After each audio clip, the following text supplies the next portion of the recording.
Richard Verschoor may be both the most unlucky F2 driver in history and the new championship leader, but this year's title battle really couldn't be any more open.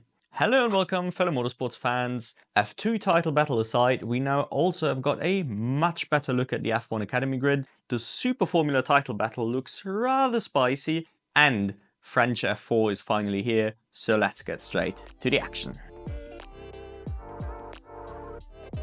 We'll get to F2 in a minute, but there is no way we can ignore what was a surprisingly clean F1 Academy weekend, much better than the Shanghai Wreckfest edition, allowing us a better understanding of the dynamics at play.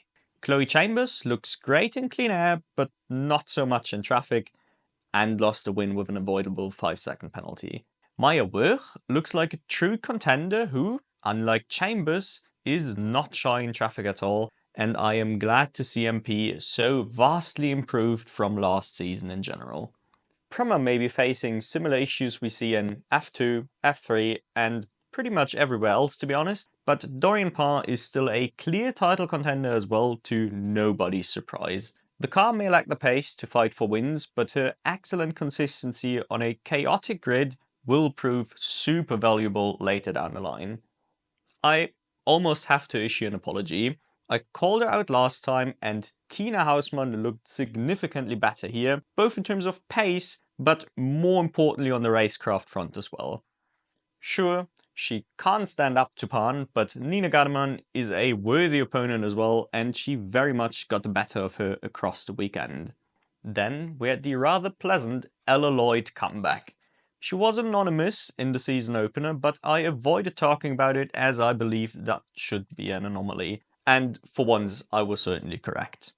Big girl sprint victory and looked quite racy in the feature. Lots of positives from last year's impressive British F4 rookie. Roden teammate Emma Felbermeyer still struggled a bit in traffic and did play the cork in the bottle role quite a bit, but we can't forget that this is actually her first year out of karts as literally the only driver on the grid. All the others competed in one form or another last season, so my Emma Felbermeyer hype is certainly alive and well.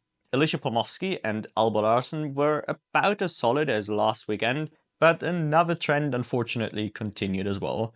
High-Tech has zero pace to speak of.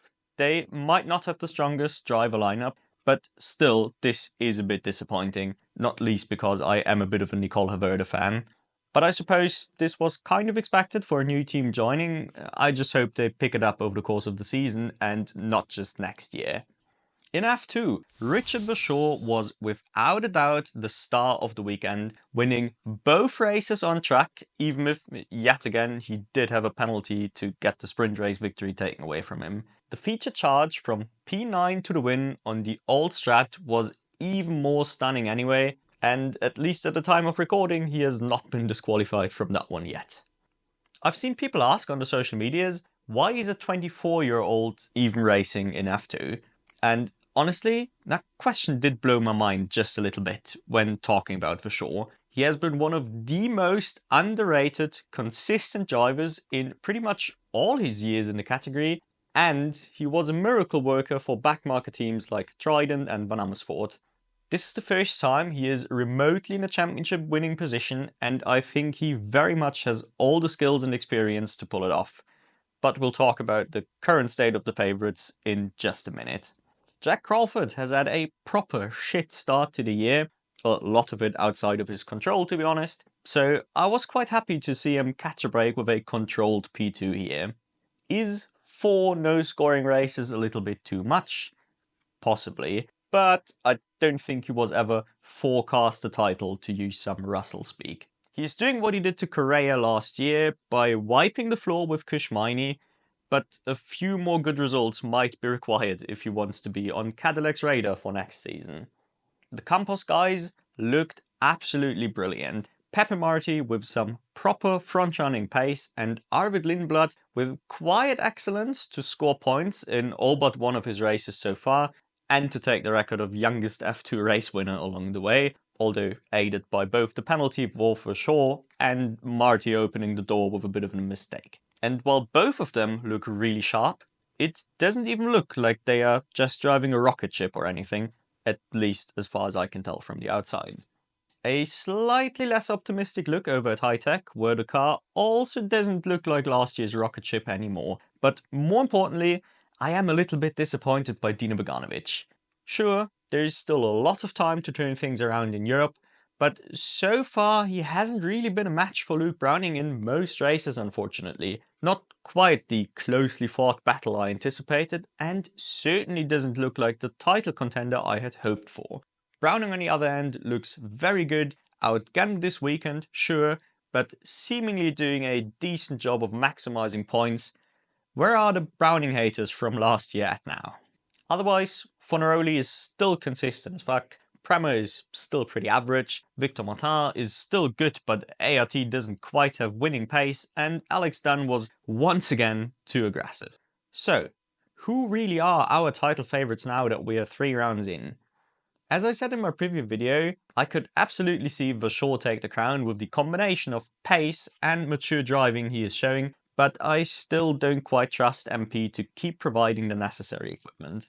Marti has clearly positioned himself as a bit of a favourite overall at the moment if you ask me, although Browning has also looked fantastic in the features so far, just not too great in the sprints.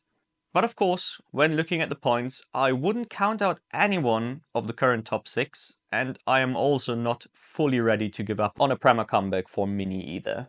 Did your favourite change so far? Let us know down in the comments.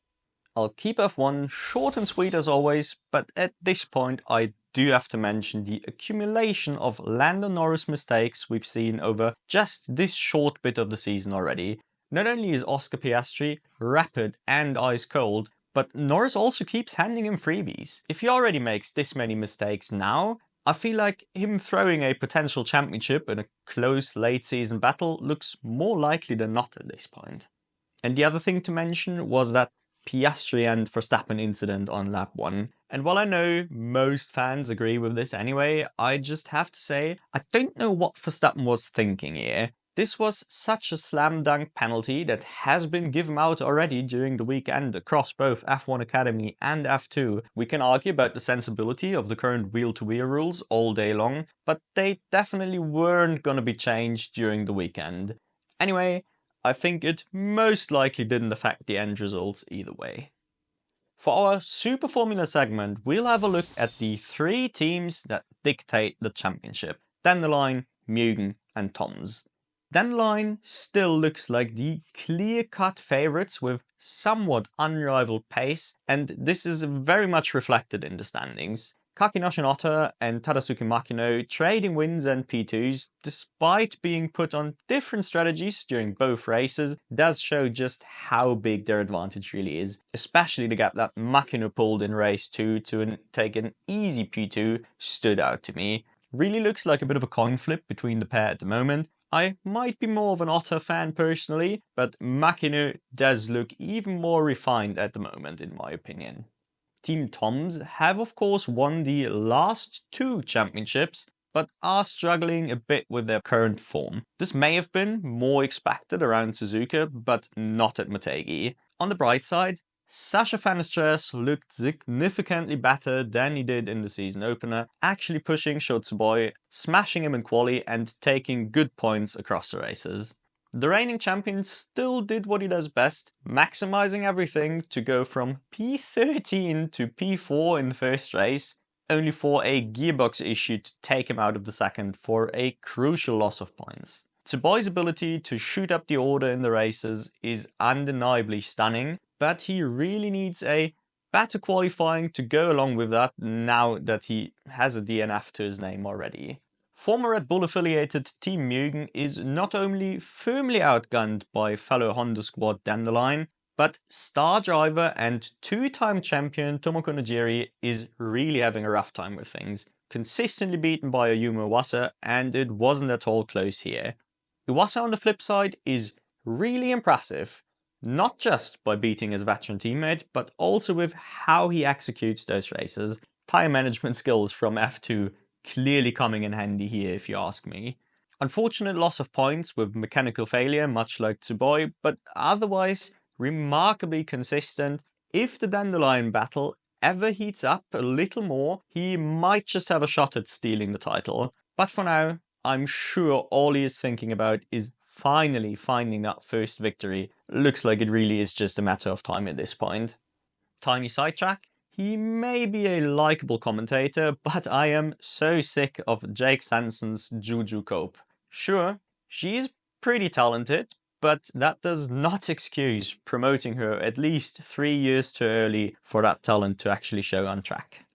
And to end on a positive note, shout out to two rather different rookies, Igor Fraga and Saito Nanaka. Fraga really shined across qualifying and with his podium in race 1, while Nanaka did drive 2 impressive midfield races to score his first points in the series. I think he is clearly here to stay.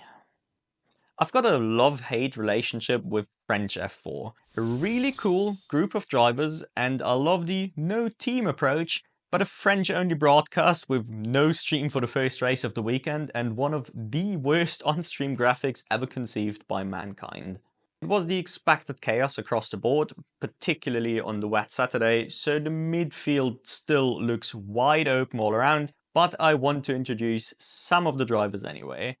Returnees, Alexandre Munoz, Jules Roussel and Arthur Dorison more or less expectedly topped the charts. I was mostly surprised by Munoz continuing his late season form from last year with not 1 but 2 regular grid wins. He definitely did not look like a future title contender last season if you ask me, so good on him.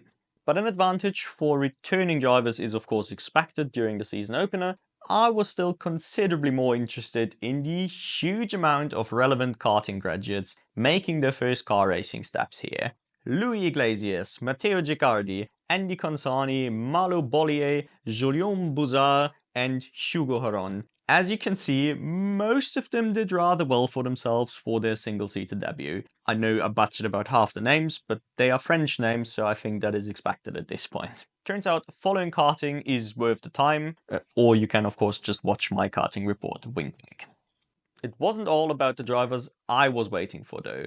Raphael Parade did stand out as a top rookie I didn't know anything about beforehand. Presumably raced in the French national scene or something, maybe someone in the comments has a little more information on the guy, but either way he is now definitely on the list of guys to keep an eye on going forward. Now to everybody's favourite segment, my Lisa Billard fanboy moment. If you've watched any of my French F4 related content last season, you may know I've really been waiting for this girl to hit the track in her first proper season here. And what can I say? She wasn't great, still some rather rough racecraft causing her to drop down the order in most races, but the results do not tell the full story in my opinion. She had a good quali session with a top 10 in Q1 and even drove a steady third race for I believe a P11 finish on the road, only to get a post-race penalty to make it look a lot worse on the charts. Sure, she certainly isn't a title contender by any means, but I think she'll be a more regular addition to the Dens midfield this season, and points are surely only a matter of time. A couple more disappointments.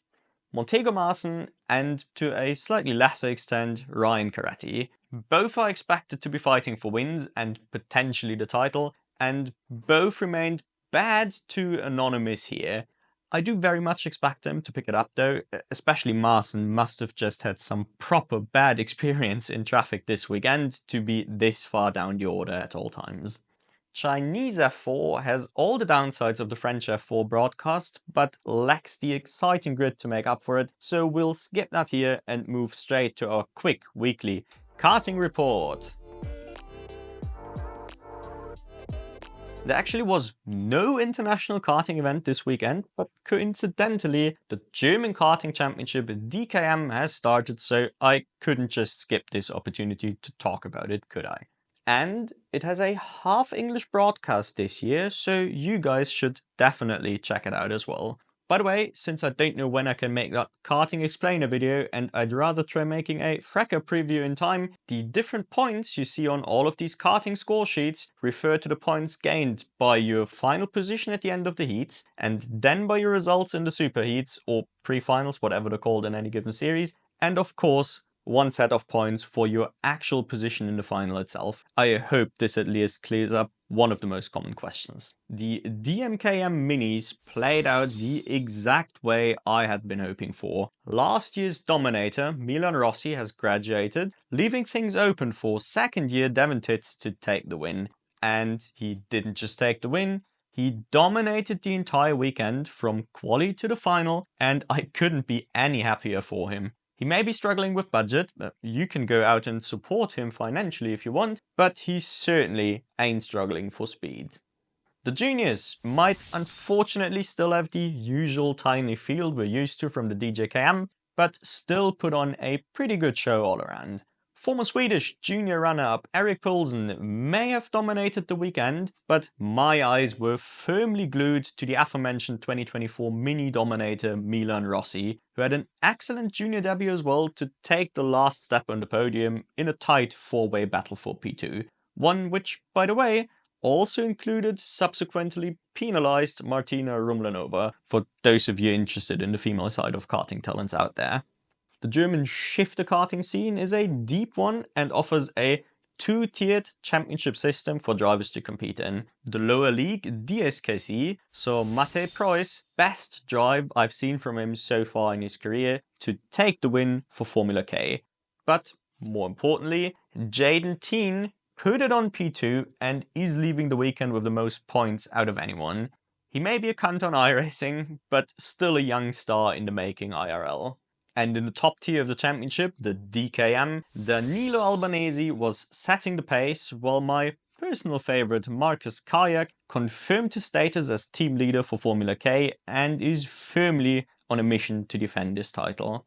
The potentially more interesting story for you guys though may be young Dion van Werven, fighting hard to take a podium on debut in the series. Hats off to that drive. Sure, he is used to the machinery from last season in the DSKC, but it still is a different ballgame to do it against some of the very best in the business. Along with Teen, he is one of those drivers where I am still hoping for a future in cars, although they might both lack the budget for all I know. And that was it for the week already. Lots of things happening all at once to discuss, but I hope I covered all the big talking points. As always, this means it is your time to drop your thoughts and opinions down in the comments so we can get our lovely little discussion going. And otherwise, I thank you all for watching and I do hope to catch you in the next one.